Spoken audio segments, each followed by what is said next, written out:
medsos atau dikenal dengan cyberbullying dalam Undang-Undang ITE guna pengembangan karakter mahasiswa sebagai insan intelektual dan anti kekerasan, terutama anti kekerasan yaitu perundungan. Baik, slide berikut. Perlu saya sampaikan bahwa cyberbullying ini adalah suatu kejahatan dengan sengaja dalam bentuk memfitnah, mencemooh, berkata kasar, kemudian pelecehan ada, kemudian ada ancaman dan penghinaan. Ini banyak sebenarnya yang perlu kita ambil contoh tentang perundungan. Cuman kami dari Indonesia kami coba mengambil perundungan terkait dengan bahasa-bahasa yang tidak bagus, sifatnya fitnah terhadap orang lain di medsos. Kemudian bentuk kejahatan ini bermula dari perilaku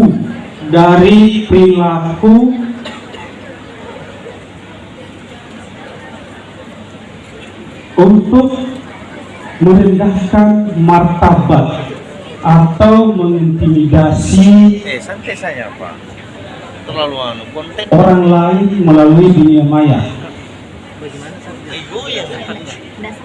Bentuk kejahatan ini sering saya rasa secara satu dan seterusnya hanya berkembang jadi embrio, maka meledaklah antara satu kelompok dengan kelompok lain. Kemudian ciri lain memanfaatkan teknologi dan peralatan tertentu. Sudah tentu peralatan teknologi sekarang kita punya. Melalui aplikasi-aplikasi itu kita sering menggunakan hal-hal yang tidak positif. Sering menggunakan hal-hal, misalnya di Facebook ada permasalahan, terus kita bergabung sebagai teman, apalagi namanya itu diundang sebagai teman, apalagi namanya ada. Nah, itulah. Kemudian dari situ kita terhubung dengan rekan tersebut, kita membaca, kita ikut-ikutan juga mencibiri atau mencemooh dia, memberikan kata-kata yang tidak bagus. Itu bagian dari hal-hal yang sifatnya kita membuli orang lain. Seharusnya dengan perkembangan teknologi saat ini kita gunakan dengan baik hal-hal yang positif, tidak kita pergunakan dengan hal-hal yang negatif yang merusak, memecah belah kita, terjadinya konflik dan permusuhan satu sama lain. Seharusnya kita gunakan untuk kepentingan, kalau ada dari mahasiswa, internet ini, media sosial ini, kita gunakan mencari referensi-referensi tentang apa yang menjadi bahan perkuliahan kita. Apakah kita memosting hal-hal yang sifatnya untuk diskusi, menambah wawasan kita, menambah ilmu kita. Jika ada hal-hal yang perlu diluruskan, kita bertanya sama dosen pada saat perkuliahan. Itu contoh kita memanfaatkan teknologi peralatan tertentu untuk hal-hal yang baik atau positif. Kemudian yang keempat, memanfaatkan jaringan telekomunikasi. Jaringan telekomunikasi saat ini sangat luas di masyarakat, sampai di pelosok-pelosok desa, sampai di mana saja, luar biasa dengan jaringan telekomunikasi, sehingga kemudian kita terhubung satu sama lain dengan media sosial secara global. Ini tentu sangat bermanfaat sebenarnya. Namun di sisi lain, jika kita salah menggunakan, kita bisa terjerumus dalam hal-hal yang sifatnya melanggar hukum. Kemudian jenis-jenis bullying. Jenis-jenis bullying itu claiming, kemudian ada apa namanya terbakar. Tindakan seseorang mengirim pesan teks yang berisi kata-kata frontal dan penuh amarah secara umum. Tindakan bombing berupa provokasi, penghinaan, mengejek, kemudian menyinggung orang lain. Jika seseorang tidak bisa mengendalikan diri, menahan emosi, dia akan terbakar dengan hal-hal yang sifatnya postingan-postingan yang menurut dia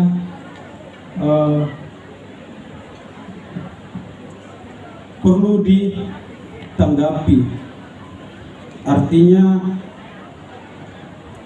secara emosi sehingga mengeluarkan kalimat-kalimat yang tidak bagus, yang bisa menimbulkan provokasi, penghinaan, mengejek sehingga menyinggung orang lain.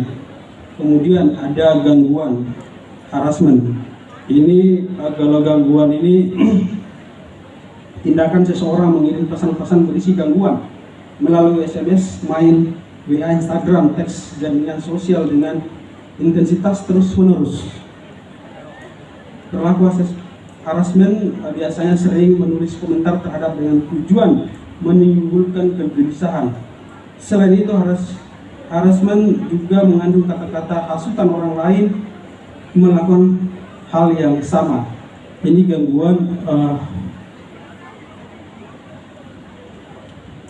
kalau kita secara pribadi sering mungkin ada orang mungkin posting apa terus ngaranya hal-hal yang tidak mengenakan, ini kan mengganggu juga Pak.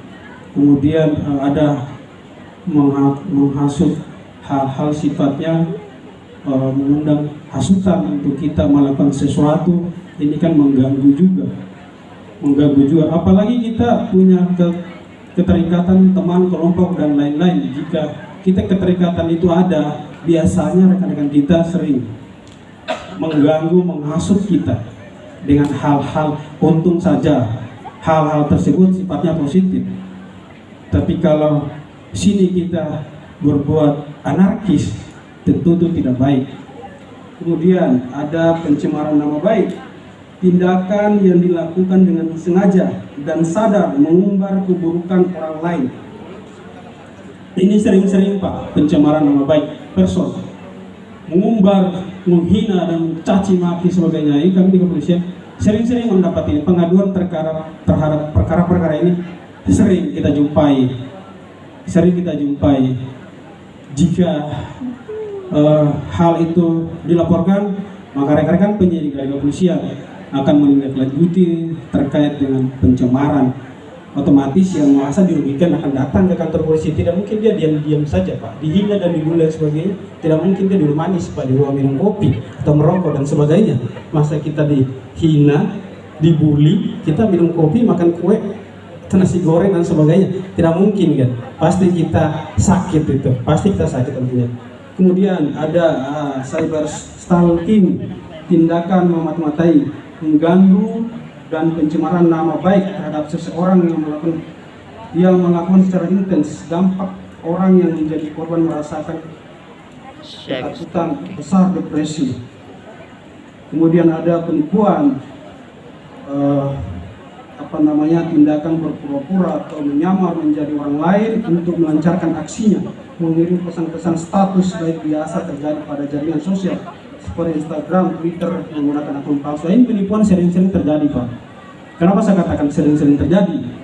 Di kepolisian, misalkan Pak, ada perkara kami alami, perlu kita ketahui semua. Untuk salah satu contoh penipuan di medsos itu banyak Pak, cuma saya ambil satu saja. Banyak bentuknya sebenarnya. Ada orang memposting ini Pak, misalkan kendaraan ingin KJB, biasanya apa ya? KJB.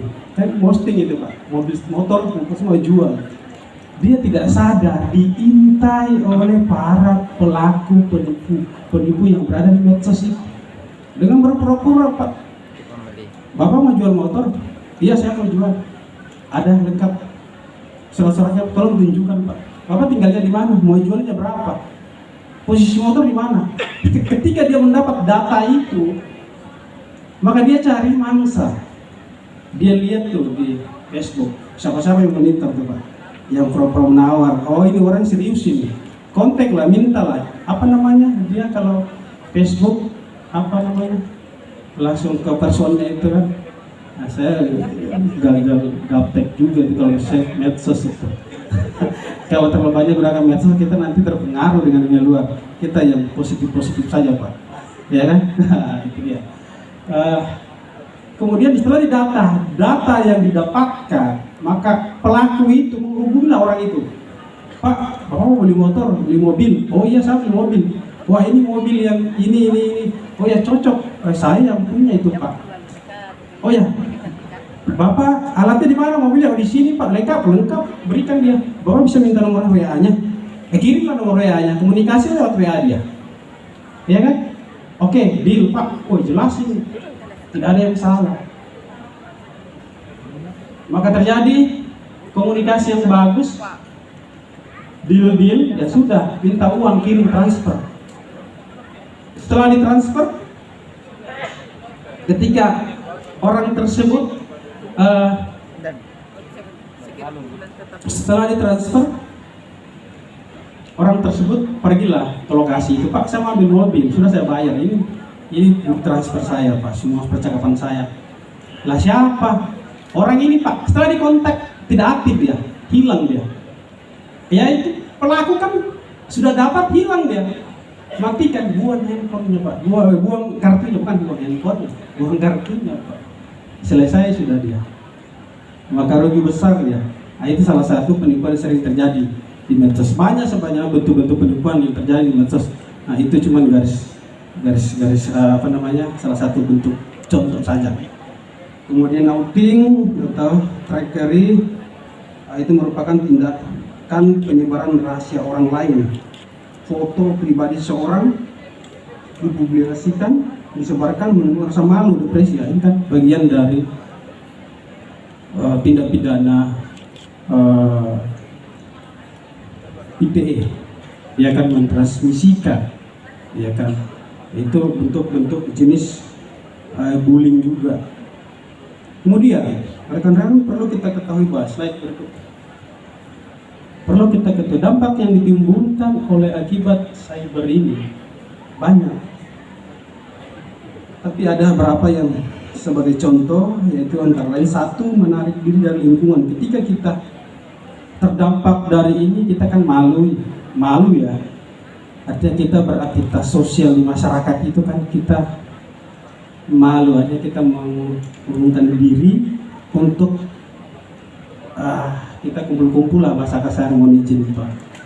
Kemudian ada merasa dikucilkan di lingkungan, ya tentu pasti itu dikucilkan. Kemudian kesehatan fisik dan mental terganggu, pasti. Apa seperti tadi dikatakan Pak, fisik, mental, itu kan berkaitan semua, mempengaruhi. Kemudian depresi dan ingin bunuh diri, jika ini sudah sangat fatal, dampaknya mengarah ke situ. Kemudian dikaitkan dengan undang-undang untuk cyberbullying ini, kita dari kepolisian melaksanakan tugas dengan dasar Undang-Undang Nomor 9 Tahun 2019, perubahan atas Undang-Undang Nomor 11 Tahun 2008 tentang informasi dan transaksi elektronik. Di situ ada pasal-pasal yang berkaitan erat dengan hal-hal seperti yang saya jelaskan sebelumnya tadi. Di situ ada pasal 27 ayat 4, kemudian ada pasal 28 ayat 2, pasal 29. Nah, di situ slide berikutnya bisa di next Pak. Ya, di situ ada pasal 27. Jika unsur pidananya masuk dari pasal-pasal ini, maka kami terapkan pasal itu. Kemudian lama sekali Pak ya, saya terakhir ini kita tips menghindari tindakan perundungan di medsos atau cyberbullying. bagi rekan-rekan, adik-adik sekalian, sebentar lagi dimulai aktivitas perkuliahan. Sekarang baru pengenalan lingkungan, ya kan? Adik-adik, hindari pertemanan di medsos dengan orang yang sering melakukan tindakan perundungan atau cyberbullying. Kita kan adik-adik orang-orang intelektual, insan intelektual nantinya. Hal-hal seperti itu tidak bermanfaat. Tidak bermanfaat. Apa untungnya coba? Anda ikut-ikut membuli, ya kan? Di medsos, ikut-ikutan mencemooh orang. Apa untungnya coba? Apakah Anda langsung bergelar S1? Kan tidak mungkin. Anda silakan fokus dengan apa yang menjadi tujuan Anda di perkuliahan, itu menyelesaikan kuliah Anda. Fokus. Kalau Anda terjerumus ke situ, ya saya rasa nanti terbengkalai kuliahnya. Tadinya sudah semester 2, tidak selesai semesternya Pak. Nanti orang teman sudah melambung-lambung, sudah selesai susun skripsi, kita masih semester berapa? Semester 7 Pak, semester 6 Pak. Apa tidak malu, ya? Harus itu, kita punya kesadaran budaya malu itu harus. Kita malu, kapan kita malu? Kita spirit untuk menyelesaikan apa yang menjadi tujuan kita. Kemudian, gunakan filter atau mode privasi dalam penggunaan medsos.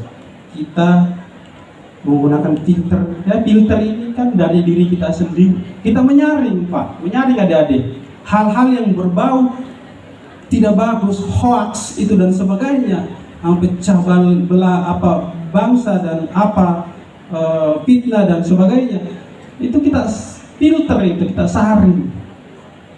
Tidak perlu kita mengambil hal-hal yang tidak perlu. Silakan kalau literaturnya di kampus sana, di perpustakaan banyak, itu saja kita lihat, kita baca. Belum kita pahami, kita bertanya sama dosen sesuai dengan mata kuliah yang kita kerjakan. Kemudian yang ketiga, meminimalisir, mempublikasikan kegiatan pribadi di medsos. Ingat adik-adik sekalian, biasanya yang cantik-cantik itu posting dia, kalau bahasa kampung sana cilanya itu sampai setajam silet, ya kan? Wah, nikah dan sebagainya, pamer dia apa yang menjadi barang mewahnya apa dan sebagainya, mobil apa, pamer dia tidak sadar diintai oleh para pelaku kejahatan. Kenapa saya katakan seperti itu? Jika Anda ditahu orang ini banyak duit, orang ini punya banyak perabot yang berharga di rumah dia, Anda diintip, wah dia jam sekian dia di sana, hari sekian dia di sana, bulan sekian dia traveling kemana-mana, kosonglah rumah Anda. Adik-adik juga jangan, biasanya adik-adik ini kan tinggalnya di kos-kos nih, banyak. Oh posting, oh nanti diintai sama maling nanti, oh kosnya di sini, motornya motor bagus itu, Preso, ya orang baru ya mas sekarang, terbaru, pamer dia. Tidak sadar diintip sama malingnya, kalau teman-teman dekat hancur dia, ya toh? Nah, itu gambaran saja. Kemudian terakhir, jika ada tindakan perundungan cyber ini segera laporkan ke polisi. Ada merasa dirugikan jadi korban, silakan lapor. Buat pengaduan kami tindak lanjut sesuai dengan pengaduan rekan-rekan untuk memberikan kepastian hukum, memberikan seadil dan bermanfaat tentunya. Saya rasa demikian apa yang saya sampaikan. Rekan-rekan semua, lebih kurangnya saya mohon maaf. Saya akhiri. Assalamualaikum warahmatullahi wabarakatuh. Dunia maya itu memang tidak akan ada habis-habisnya, karena itu hal-hal yang terjadi di dunia nyata dan di sekeliling kita, dan bahkan mungkin salah satu atau salah seorang di antara adik-adik mahasiswa pernah mengalami salah satu kejahatan di dunia maya seperti mungkin bullying, body shaming, dan pencemaran nama baik, memposting segala macam. Dan tentunya tadi ada tips, beberapa tips yang disampaikan bahwa kita harus menjalankan itu, menghindari orang berteman dengan orang-orang yang memang memiliki dampak buruk. Terima kasih sekali lagi kepada Bapak Rusdianto Ladi OSH, Kepala KPU Reskrim Polres Kolaka, dan Mas juga misalkan kepada mewakili Bapak Kajari, oleh Kasih Intel Bapak Irnewan Tibahak PSH, sudah memberikan sedikit ilmunya kepada adanya mahasiswa yang tentunya hari ini ikut dalam kegiatan PKKMB 2022.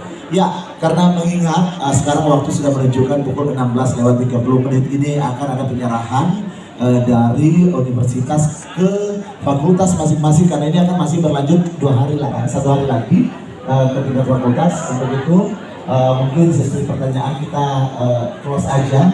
Jadi untuk mahasiswa, maaf, kita tutup untuk sesi tanya jawab, mengingat sekarang kita akan melakukan upacara penutupan sekaligus penyerahan dari peserta mahasiswa baru atau peserta PKKMB 2022 untuk universitas ke tingkat fakultas. Untuk itu mohon maaf, mohon izin juga pada bapak-bapak sekalian pemateri